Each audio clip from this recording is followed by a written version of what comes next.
நான் பார்த்த வரைக்கும் 2 முகம் கிடையாது. அவர்கிட்ட எந்த மாஸ்க்கும் இல்லை.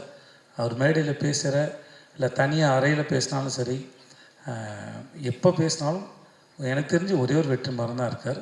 நான் விடுதலை எப்போது படம் நாங்கள் ஒரு நாள் வெற்றி சார் கொடைக்கானல் இருக்கும்போது படத்தை அவரோட பார்த்துருங்க சேது அப்படின்னாப்புல. ஷூட் இருக்கும்போதே சார் வந்து படம் காட்டுவார். அது வெகு சிலர் மட்டும்தான் அது காமிச்சிருக்காங்க. அந்த டிஸ்கஷனுக்கு ஆக்டர்கிட்டையும் கேட்குறது. ஏன்னா அவர் அந்த படத்தில் எவ்வளோ சிந்தித்து அந்த படத்தை இயக்கியிருப்பார், இல்லை வேலை செஞ்சுருப்பான்னு எனக்கு நல்லா தெரியும். அதையும் தாண்டி படத்தில் வேலை பார்த்த எனக்கு அது மேலே ஏதாவது கருத்து இருக்கா, ஏதாவது சொல்கிறதுக்கு இருக்கா? நான் என்ன நினைக்கிறேன், நம்ம விக்ரமன் சொன்ன மாதிரி தான் ரொம்ப டெமோக்ராட்டிக்கான ஒரு மனுஷன். நான் பார்த்த வரைக்கும் 2 முகம் கிடையாது. அவர்கிட்ட எந்த மாஸ்க்கும் இல்லை.